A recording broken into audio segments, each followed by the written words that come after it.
I first met my co-host when she had a syndicated talk show all about sex. Sex with Sue McGarvie. And I am the milkman John Mielke, host of The Milkman Show, heard on radio stations across North America. And my home base, blasttheradio.com. We're glad you're here. Let's get turned on.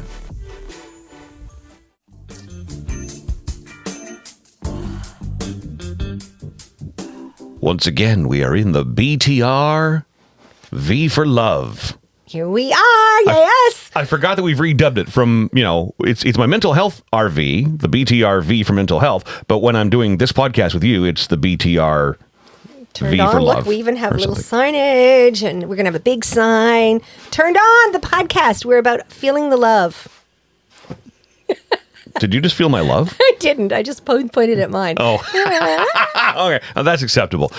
It is great to be in your presence again. What would you like to begin with today? I would like to talk about how electric zaps to your privates can jumpstart a low sex drive. I know, right? I went a whole other direction with that. And I was like, know. oh, well, we all have now we're in John's lane. We all have, the violet one. And I told you I have these, I have a couple of old ones that I got at, estate sales. And people now write me and say, Sue, I found vintage sex toys. You need to buy them from me. I'm like, absolutely. Amazing. I now have this whole collection. I'm going to get some crocodile dung, and we're going to be like the whole, the old birth control back in the Egyptians was crocodile dung up your snatch.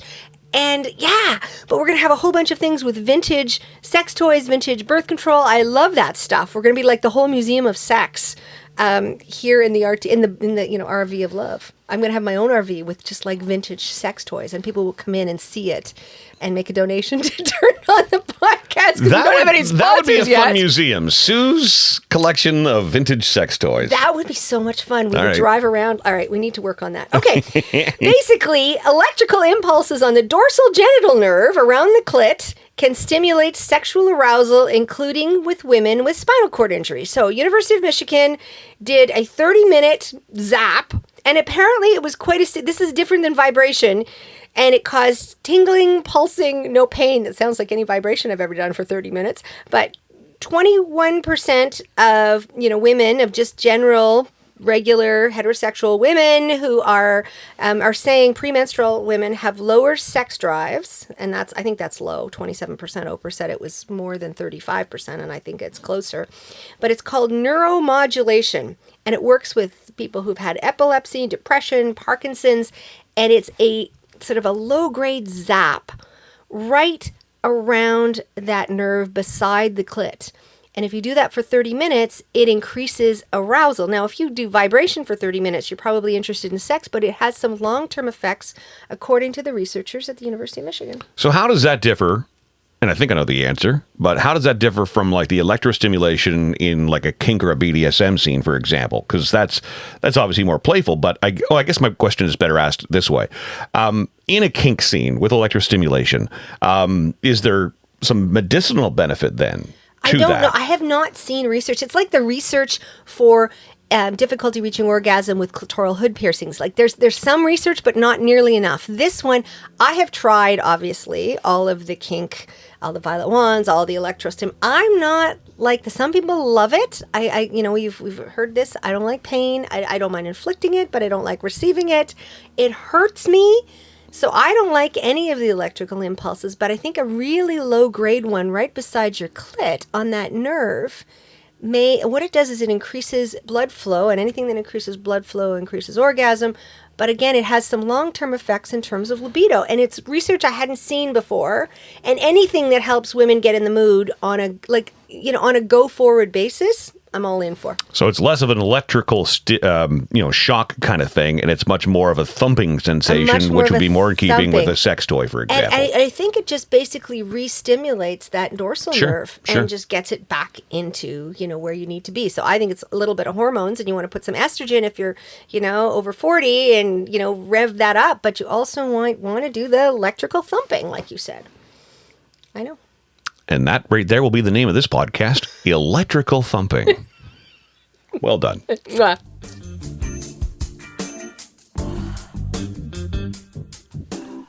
Hold on, Sue McGarvie. Hold on.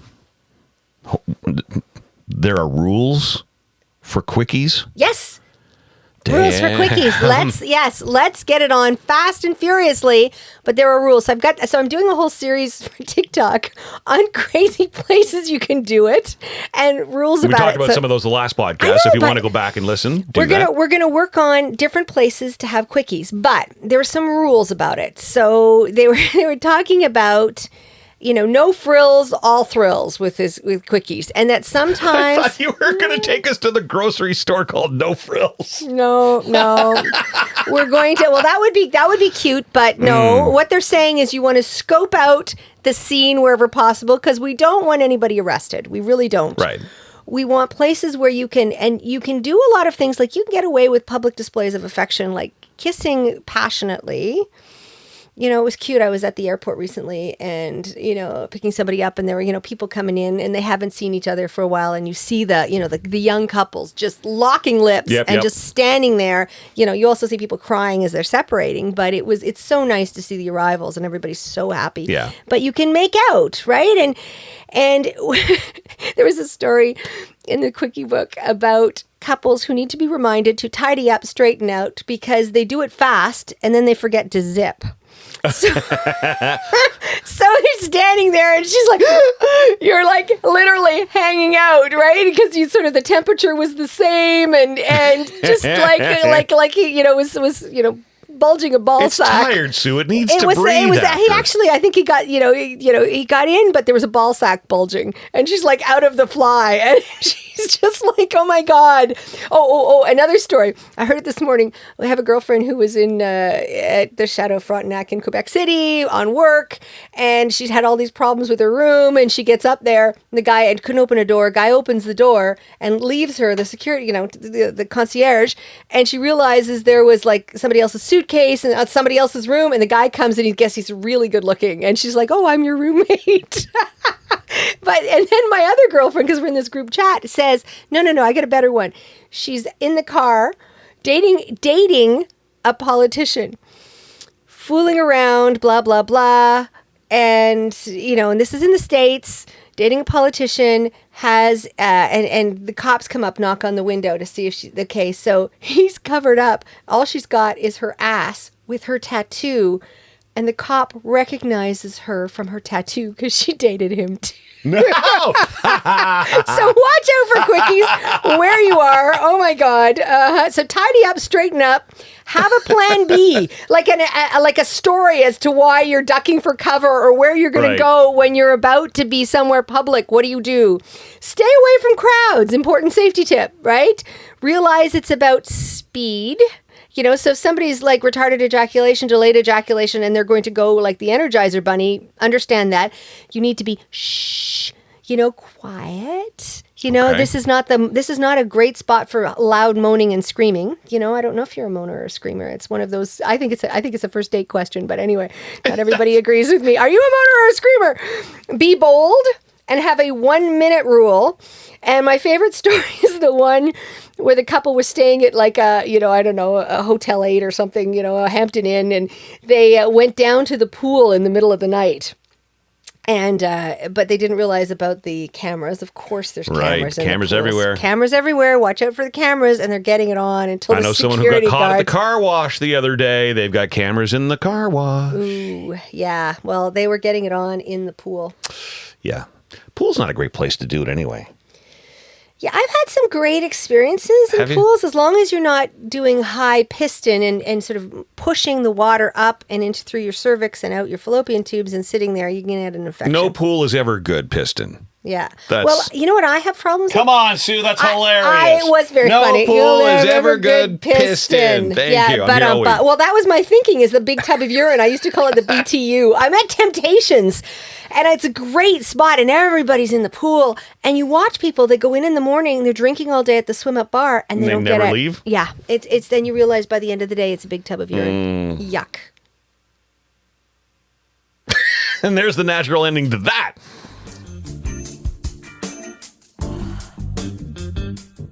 It's Turned On the podcast. We have a YouTube channel. We are on Lemon Social now, I understand. Yep. All those things. And we're about to have a website. Yeah. Yeah. Yeah, come find us. And we're on Spotify and Apple, and you need to listen. Yeah. Or just go to blasttheradio.com, which is it's my radio station, one of many stations I'm on, and I put all the podcasts that I do there, including this one. All right, Sue, here's something that I never ever thought I would say, but I'm going to say it. You ready? Yep. Sue, how do we get teens having more sex?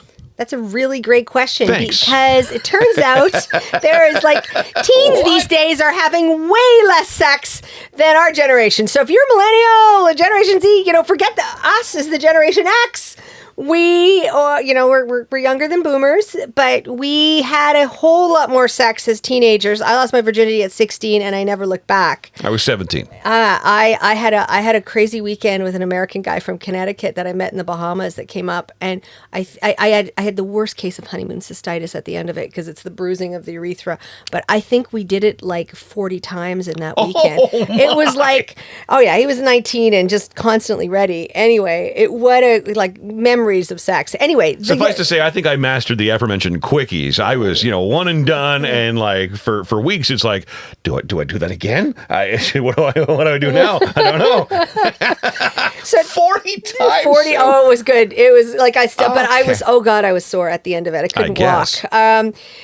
Young people are having less sex because they're not drinking as much. They have mental health issues. They're which is near to your heart. Yep. They live with their parents. So I don't know about you, but we always had sex in our parents' basement. But apparently not as much these days. They are doing gaming and social media, which is stand-in for real relationships.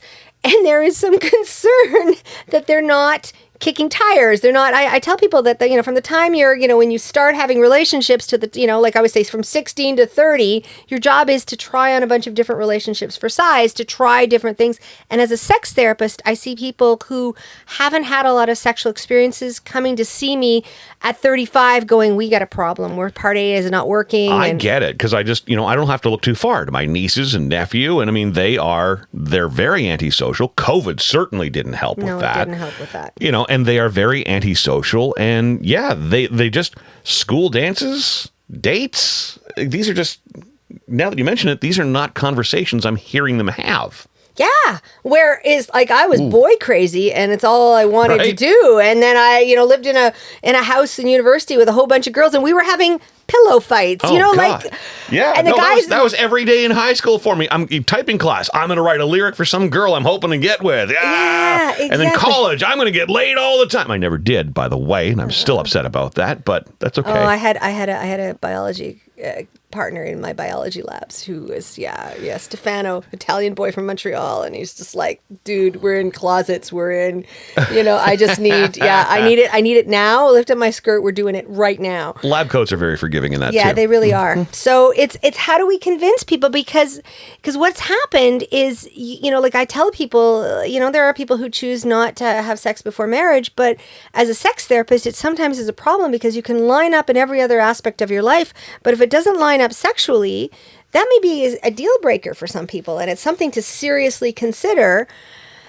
And so there's a lot of sort of Christian sex therapists that are helping people, have monogamous, hot sex. But I also think you need to really think about how what is your sexual identity? Because there are people who don't know they're a lesbian until, they've tried a bunch of things and go, you know what, I really am not resonating with men. I think I prefer women. But it takes you a while.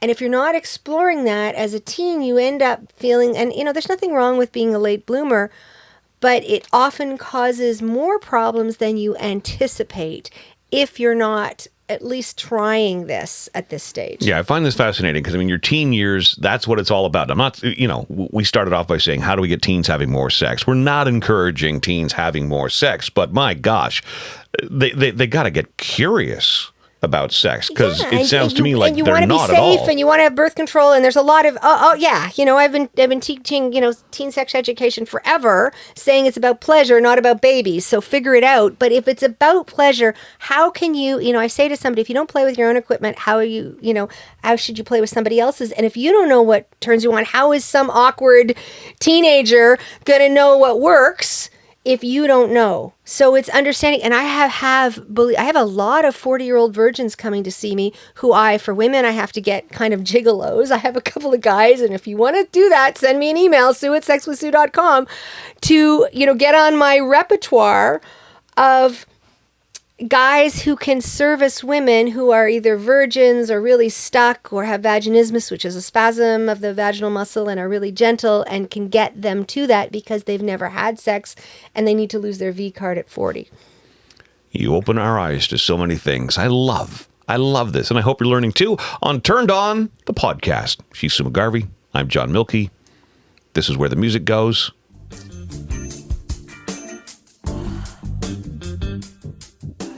That was the aforementioned music, and this is where the next segment begins. A segment that I believe is all about me. So it's about earning a Michelin star for excellence in sex. I think Turned On should have a rating system, and you can nominate somebody for, to get. I think we should just develop a rating system for being fantastic in bed, and that you get a Sue and John, you get a Turned On star to add to your resume. Yeah. This is the second conversation in about as many days that I've had with people about some sort of rating system for sex. Really? I'm not even joking. Okay, well, we need to get on it. We need to get on it. So consider it the website. You can nominate somebody, and we can add a piece, and we could be the definitive guide. You could just become a member. And what do we give them, like Turned On tokens or something? I don't know what we're gonna do. We're gonna have to give them like an award, a little Turned On trophy. And I need to interview them, and I can give them as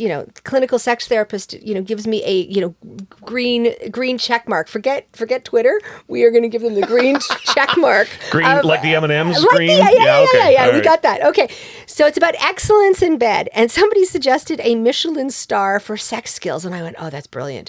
But it comes from an interview with Gwyneth Paltrow. And I'm not a big Gwyneth fan. I think, she's done a lot of sex stuff lately. And that's good. But she's a cow. And she's done some really dumb things. And she's, she talked about women not, why are they having trouble managing work and kids? Because she has a staff of 5. And we don't all have staffs of 5. And anyway, she was really out of touch. Are you like me? I got a staff of 3. Like, what's this 5 stuff? I know, I hear you. Yeah. So it was an interview she had because she talked about, I guess the interviewer, and I don't know why they didn't dive into this more because I was fascinated, Ben Affleck or Brad Pitt. She's done them both. And it was kind of saying who was the better lover. And she very diplomatically said she and Brad Pitt had the chemistry of true love. Okay. I would have the chemistry of true love with Brad Pitt. And yeah, sure. And that Ben Affleck was technically excellent. But she did, what? Okay, neither one of us are big on Gwyneth Paltrow. That's about as politically correct as you can make those answers. Absolutely. Well done, Gwyneth Paltrow. Well done. Yeah. So she said, they asked for, for fuck, marry, kill. She would kill Ben Affleck. And so obviously technical skills doesn't mean you don't want to strangle him and bury him in the backyard. And she would marry Brad Pitt. So, I don't know who she'd fuck. But anyway, the rule is don't compare lovers. It doesn't accomplish anything good, like nothing. Don't compare anybody, and then there's a difference between passion and emotion and that lover versus somebody who's got game. Like I had a partner, in a non-monogamy situation that, oh my God, his oral skills. Oh my God, I still can write a book about it. It was like, OMG, head and shoulders above anybody. Okay, I'm sitting beside Sue, by the way. I know. I can feel her reaction. Oh my God. OMG. He would have gotten a full Michelin star thing. But it was very, and he was wife, and it was very inconsequential. But it's so you remember that stuff. But it's not somebody that because, not somebody you'd want to do and, pisses you off and, is not your person. So versus an emotional connection, which is really different. So it's understanding, expectations, improvisation, versus a standardized procedural, you can give, because you can give somebody an orgasm, but still not be satisfied with the encounter. Sure. Or they're what they call coito eccentric, meaning you're only focused on the boom, boom, boom, boom, boom, versus the, the whole body experience. So it's understanding that and realizing that our rating system needs to be a bunch of things, but I like this idea of the Michelin star, of having our rating, that chemistry over skill is really good. And that good, and it's the whole question of are, good lovers born or made? And I think that I think it's a skill like anything else. Right. I think you can be, you can get better. And I call it your sex IQ. And if you're not spending some time listening to our podcasts, reading some books, I'll send you stuff. If you want a book, join the Pervy Book Club. I will send you all the information. Sue@sexwithsue.com. Come join us.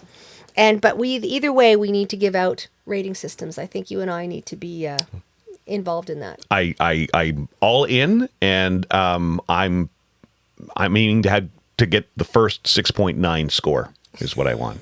You got it, baby. I was so excited about it, I got tongue-tied.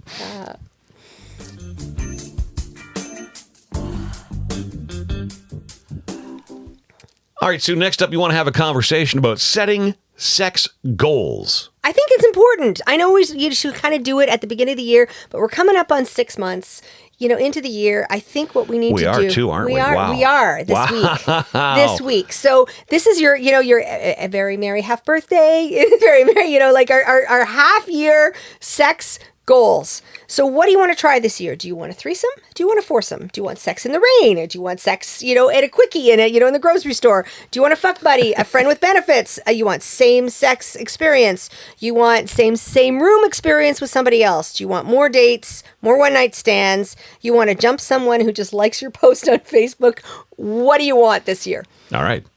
What do you want this year? You're asking me what I want this year? What do you want this year? All of the above. All of the above. Yes. Okay. Is that too much to ask?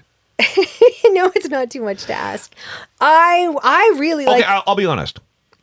I would really like to have another couple in the RV. Okay. Anybody want to apply? He's taking applications.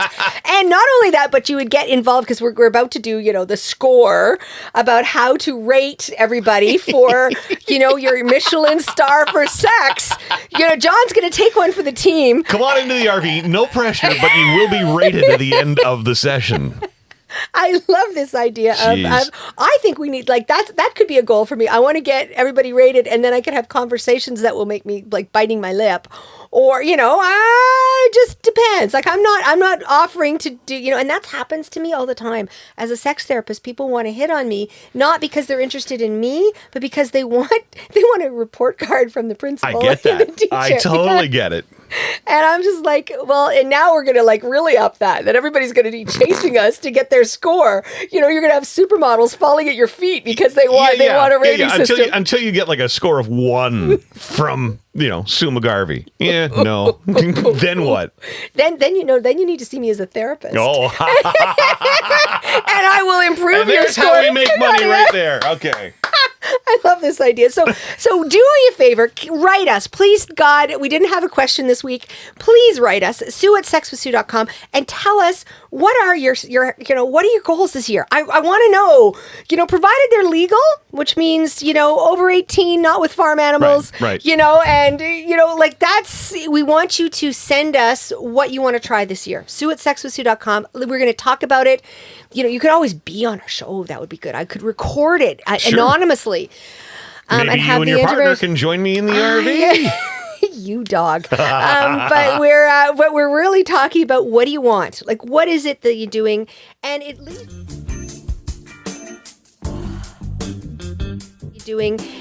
leads into our segment. I did an interview with the oldest sex swing club in Canada. Well, arguably, I'm not sure it's older. I'm not sure it's older than Club L'Orange in Montreal, but they're saying it's been over 40 years in Calgary. Club R in Calgary was bought, 11 years ago by this lovely couple, Ryan and Alicia. And I talked to him about, the rules about being a new swinger. And if you're in Calgary, why you want to try, tell them you heard it on Turned On the Podcast, and what happens at the said swing club and why it's different. So you need to check that out. But it's, again, if your goal is to be at the bottom of the orgy pile, and he said, if you want to go and just make friends, that's cool. If you want to be in the bottom of the orgy pile, that's cool too. And it happens. And he talked about the difference between, sex clubs that are for sex and sex clubs that are social. So you're thinking, huh? No, because some of them in there are social clubs, so there's no pressure. It's got a good vibe. You can go and just be in a really friendly bar, or you can go upstairs to a different play area and engage. But you don't have to, and there's no pressure because it's more social than than just going there and expected to drop the laundry at I the have front been door. to swingers clubs where everything is like one room, and and it's I know that kind of exposure is not For in everybody. everybody's comfort zone. No. And I've been to other clubs where it's literally just a couple of rooms and like a dance bar area. The ones that I really like are exactly as you described. The social ones. Yeah. Like Green Door in Las Vegas was like that. There's a little seating area, there's a hot tub area, there the is Oasis, in Toronto, multi levels, and it helps with people's comfort level, and it gives you opportunities to expand and to grow into that. I remember and try playing different things. Spin the Bottle as a teenager, and I wasn't ready. And basically, if you're participating, you were expected to participate. And as a young teen, and I'm like, and so if you're in a situation where you got to go, if you're not prepared to stick a tongue down somebody's throat. And I have done interviews with people where you walk into a club and you're literally expected to drop your clothes at the door. Yeah. I was in Cap d'Agde in the south of France, which is the sex capital of the world, and they have like 50 clubs, and it's a nude beach, and it's a naked city, and you were expected to participate if you were in there. So little homework crazy. Goes a long way. Yeah, it really does. It's not, if it's not your thing, if being public isn't your thing, sure as hell isn't mine. Not a great thing. You want to go to social clubs. So have a listen and find out what's going on with Riot in Calgary. And we're talking about swinger class and why it is important if you're starting. And there's starting to be a whole new business that wasn't there 20 years ago of coaches and people who are helping people get going in the lifestyle, because it can be the best of times and the worst of times. That's right. Yeah. In Calgary, we have the leaders in Calgary who run a very cool club and group, and it's come up in a bunch of material that you run a really tight ship. So can you tell us a little bit about your particular club and what your rules are for people who are starting if they're new? Well, I think I could be wrong on this, but we are the longest running club in Canada. Western Canada for sure. In Canada, really? Like more than Club L'Orange or something like that? It's gonna be 40 years in September, so I'm not too sure how long those other clubs have been around, but we're definitely one of the older ones for sure. Yeah, absolutely. Yeah. You bought it from somebody. Yeah. Oh, yeah. I was going to say that you haven't been running it since inception. Yeah. No way, no how. Yeah. No, exactly. Yeah, I wasn't 5 years old and looked at my dad and said, "Hey, I'm going to do this." That's not how it happened. No, my wife Alicia and I we took it over about 10, almost 11 years ago, and it was much different then. And we've noticed we've been in lifestyle for 20 years ourselves, and we noticed the last 10 years there's been huge changes. Almost to the point that we're changing how we do things almost every day. New things come up, new situations, new scenarios, and we have to learn how to handle these. And with that comes our strict rules, because we have to make sure that everybody feels comfortable, respected, and safe at all times. So with us, we keep consent very simple minded. We find it works best. We've all heard of informed consent, implied consent, and all this stuff, and that works great between Alicia and I. But between myself and somebody new, I don't see how implied consent can work. Right? We have to communicate. We have to be black and white. We have to be blunt and uncomfortable sometimes. So in our tours here for new people, we really push that hey, it's awkward to say, but sometimes you just have to say, "Can I grab your butt?" Right? Instead of just going ahead and doing it. Just go ahead and ask. Or I'm really interested in tasting you. Would you mind if right, I look down exactly. on you? Right. Yeah. Right. Exactly. Right. Because it's hard to have, especially in the club scene, you're partying, you're having a good time. You want to make sure that things are clear and to the point, and you get that solid yes or that solid no, and not only are we pushing for people to ask, we're pushing for people to give a solid yes and a solid no, not a hair flip and like, "Oh yeah, maybe." Right. To me, a maybe is a no. So we keep it black and white, yes and no, and keep it very simple. So, and it works really well. That is really important. And I find that, that as you said, hair flips or women have a hard time there. They have a hard time turning people down because they don't want to be mean. And we're Canadian, so we want to be polite anyway. So how do you do that in a way that doesn't make people feel, but it sometimes puts you on the hot seat that you have to say, I don't like this, or I like, harder, faster, deeper, slower, to the left, to the right. This is the kind of sex that I want. And it's not going to be perfect. But if you can't use your words, you can't be there. Right. Exactly. Right. So, and I mean, those, and, we get that question too. Well, I don't want to, make that person feel bad, or I don't want to look like the bad person. And it's kind of, well, it's your body. So it's okay to say no, maybe be polite and say no, thank you, or no, thanks, or whatever you have to say. But you have to get that point across, and there's no mistake in a no or a yes. They're completely different. Body signals and, an eye roll doesn't quite do it. So if you say yes verbally or no verbally, it's in there. There's no mistake in it. And that's done. What's said is said. Right. So we don't, if somebody breaks consent in our club after somebody said no, we just ban them for life. That's it. That's what needs to happen. Right. We don't have, yeah. Nobody in the whole industry doesn't have room for anybody who's not hearing. Right.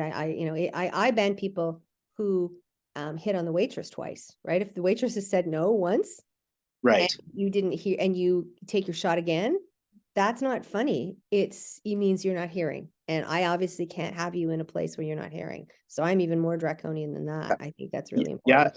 Exactly. Too. We tell people to, like, hey, shoot your shot, be polite about it, but don't go back 5 minutes later after you've been turned down. Again, not even 5 minutes later, don't go back, right? Because nobody wants to keep turning you down. Persistence is not sexy. Well, exactly. And I mean, I think if you express your intentions once, maybe that night that person's not feeling it, but maybe the next time, or they'll see you online and they'll be like, hey, can we chat? And it might work into something if you're polite about it the first go around.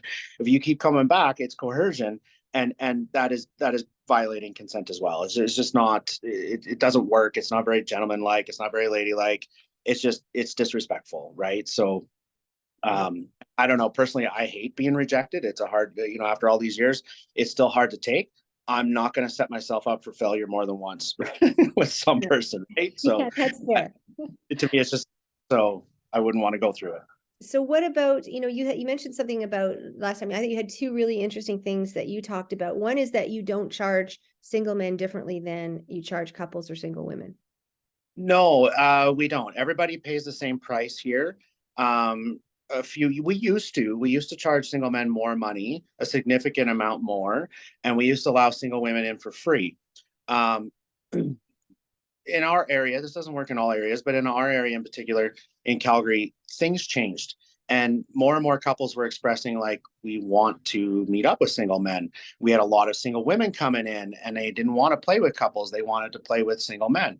And so it was kind of getting to the point where we had to change it up. And we're like, okay, well, we can do this, but everybody's going to pay the same fee right across the board. So it worked really well. We didn't, most people appreciated it. There's just a few single women that didn't happen to pay to come to the club, but they still came, and they saw, we had to limit the amount of single men we allow at any of our events. So we can do that with our system. We can, limit the amount of tickets that are sold for single men.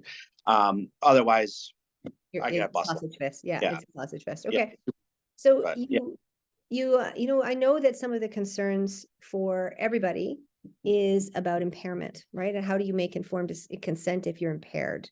Mm-hmm. And it's a problem everywhere, right? It's talking about, so how do you handle that differently? And what do people who are new need to know before they're coming?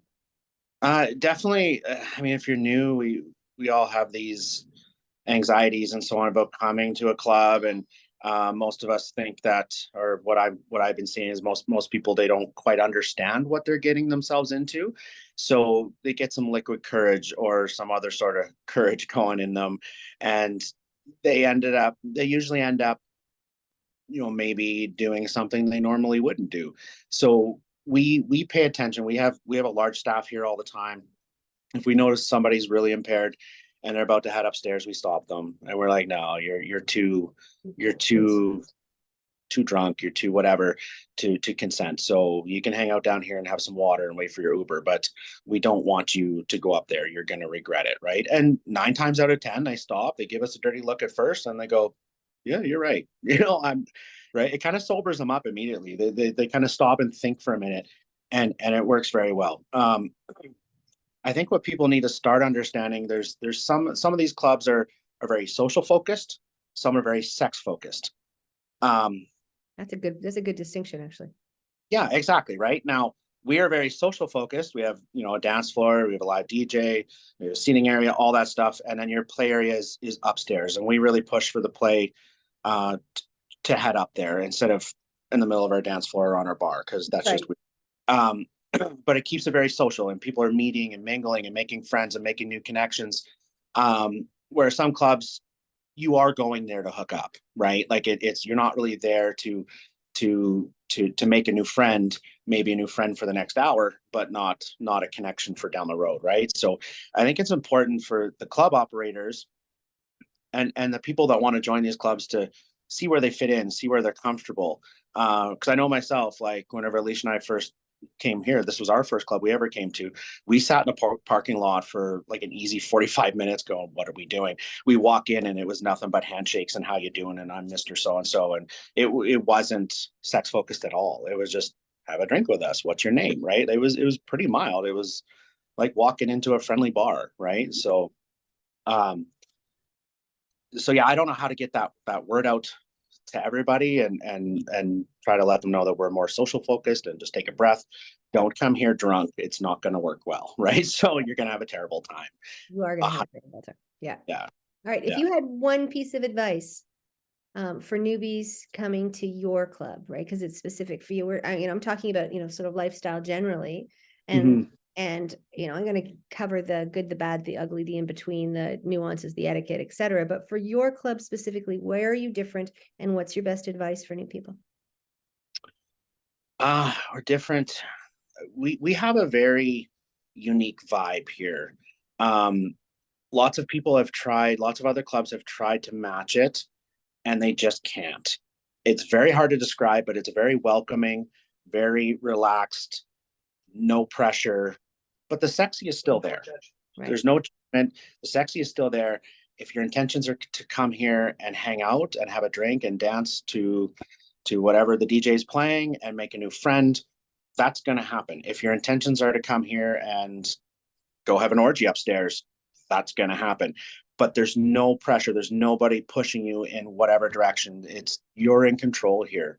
I think that makes us very unique in that way, that usually once people come here, they're hooked. They just keep coming back over and over and over again. And that's all they keep telling us. It's the vibe. It's the vibe. Well, that's the only thing that I can really think of, because most clubs have DJs. They have a bar, they have whatever the case is, but it's just our vibe. It's the way we control things. I would say it's safety. I would say that women run the industry, and I think safe women are sexy women. And if women feel comfortable and safe, then they're very open to all kinds of possibilities. If they're not, I have seen the sexiest women who've done the football team.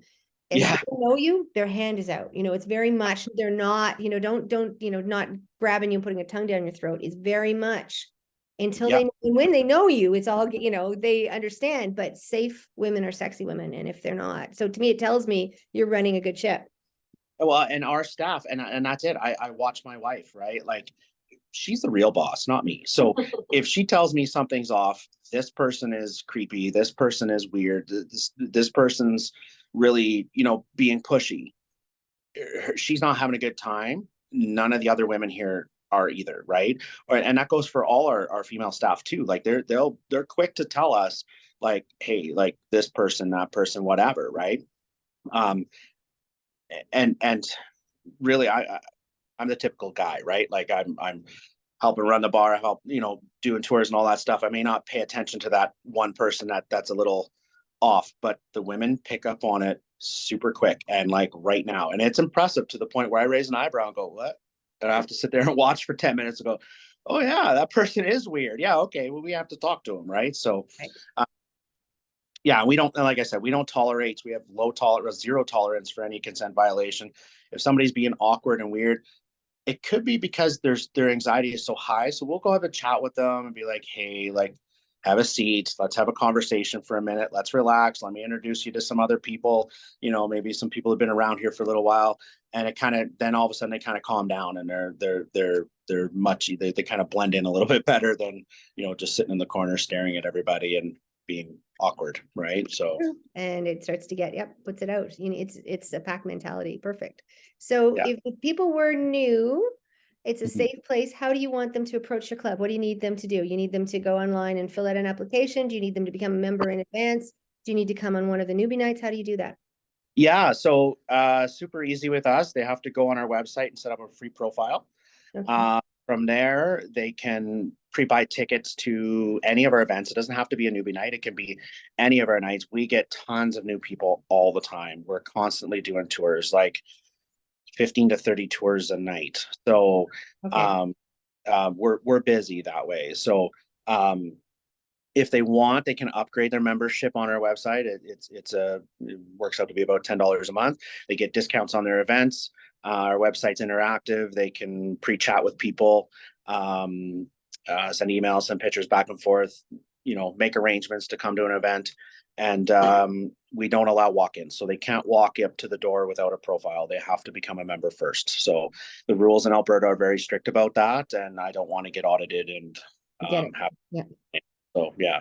So we fill out a membership. Can you give me your URL so people can make sure it's clear on the material?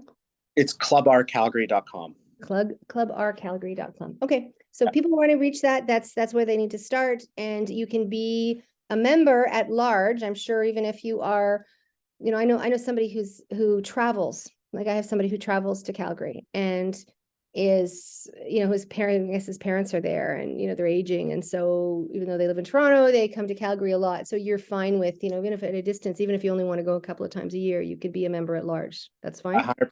Yeah, and we're really close to the airport here in Calgary, so we get a lot of tourists and travelers like that. We know so many people from Toronto, so That's perfect.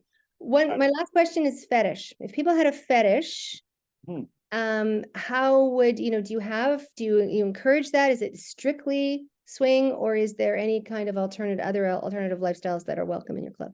everybody's welcome in our club. We're not really set up for a kink BDSM type situation, but some people do bring their own equipment and they're more than welcome, just as long as everybody's being safe and playing by the rules and everybody around them understands what's happening too, right? So that's totally fine with us. So we're just out of space, so hopefully we can move and get a bigger space, and we'll set up a really nice kink BDSM room, fetish room, whatever we want to call it, down the road. So but that's not there yet. Yeah, it's because no, some places have a BDSM component or have a dungeon, and some Yep. places don't. But Yep. it's finding that piece. So it's mainly, would you say your market is mainly, primarily couples who are swingers who just want a sexy experience? Would you say that's the biggest part of your audience? I would add in couples and single people as well, males and females. Okay. Like I said, we have no problems with single males that are gentlemen and understand what the lifestyle is, and it's very important that they start understanding what the lifestyle is before they come to any of these clubs. Absolutely. So not just ours, but all of them. So that's a very public service. Absolutely public service. And the lifestyle is growing by, more than 12% a year, and it's expanding. So everybody, if you want to participate, you got to be in the know. So yeah. Perfect. Ryan, from Club R in Calgary, thank you so much. Hey, if you got a question for Sue, you got comments on the podcast, we're on Google, we're on Spotify, we're on Apple Podcasts, we're on iHeart, we're on Amazon Music. Ask your smart speaker to play Turned On the podcast. We'd love to hear from you. What's the email address, Sue? Sue@sexwithsue.com. Forward to another conversation a week from now.